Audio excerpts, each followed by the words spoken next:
Rovers maintain their top 2 status, of course, with a monster win against Hull bloody City. 1-0 it was over at the KCOM to settle a bit of an overdue score with the Tigers, of course, after last season's shambles when, of course, they cancelled at the last second with a bit of a snow or something like that. But anyway, Rovers coming out top with a hard-fought, scrappy-dappy-do victory. 1-0 in the end. The only goal of the day, Sam the Man Szmodics from a tight-ass angle to, of course, put the ball in the back of the net, which, of course, sealed the deal for Rovers. Happy fucking days. It could have been much, much sweeter, of course, elsewhere with Burnley, but unfortunately they picked up all 3 points to maintain their top spot status. Rovers, though, maintaining their top 2 spot their own in the automatics as well.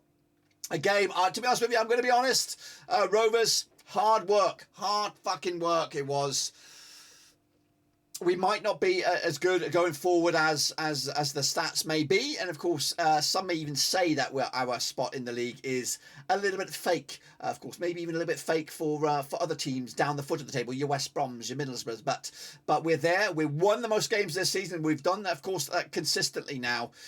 Keep on winning, and it was honestly a defensive masterclass, despite what the stats may say. Of course, the stats do say that Rovers bossed it with 14 shots compared to 7 for Hull. But however, Hull never managed to get any of the shots on target. Rovers had 6 on target, of course. So Kaminski, I don't think was as involved as he has been recently, but was still a commander at the back, kept a clean sheet, and of course looked A-OK against a Hull City who were on form. They were on form, of course. So we came to their house, their gaff. Of course, they mugged us off last season, and I hear it. I hear it from the Jacob Wards. I hear it from the other overseas mafiosos. They made that trip, and of course, we're left out of pocket. And I myself was left out of pocket, even bigger amount, of course, with another scenario. Which, of course, if you want to find out, you got to ask me all about it. Of course, I talked all about it in detail. Of course, before we get into a big shout again to Blue Rose Capital for sponsoring my instant reaction here. 1-0 it was. We also saw the return of Bradley Dack. He had 21 minutes, in fact, to showcase his talents to JDT and the Rovers faithful. He may not have scored a goal. He had a couple of chances, half chances anyway, but it was his effort, his 100% blood, sweat and tears he was throwing at it for Rovers, as did, of course, Jack Vale coming on in the second half. Szmodics had another chance at a tight angle to put this game to bed, but unfortunately couldn't convert. There was other chances as well with Diaz and Gallagher, and of course, when we come back for the review later on today, we will look at those a little bit more detail. Hull, of course, had some great chances themselves, but of course couldn't put the ball in the back of the net.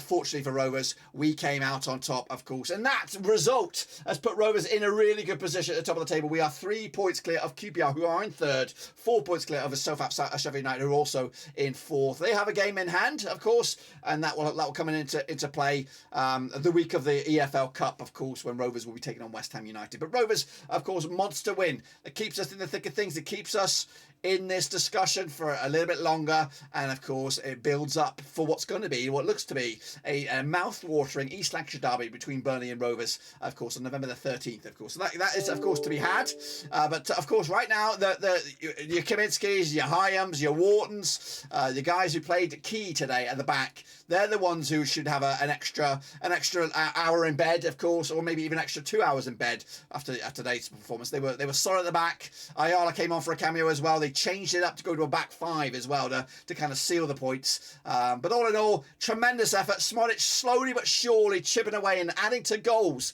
to his name, which is why he's here. He's here to run. He's here to graft. He's here to blood, sweat and tears, and of course create goals and also score goals. And today he got himself another one to add to his already increasing tally for Blackburn Rovers. It wasn't Gallagher or Diaz today. It was the Szmodmeister, and of course he didn't look out of place whatsoever in the team. But again, kudos to JDT and Dak patching up maybe some differences behind the scenes, and of course getting himself some minutes today to, of course, maybe even put himself in contention for a start on Tuesday against Coventry City, where of course we'll go again in that game. Of course, that is all I've got for you right now. I'm happy, I'm elated, I'm over the moon, but of course we go again Tuesday. There's not much rest here for Blackburn Rovers, as of course we look forward to the midweek games against Coventry City, and of course then Huddersfield the weekend after. But anyway, till then, make sure you smash your subscribe, smash your thumbs up, smash the old subscribe, and also a big shout out once again to Blue Rose Capital. But we'll be back with a review, watch along, vlog, whatever, right here at Blackburn Rovers. Until then, guys and girls, be safe out there this Halloween weekend.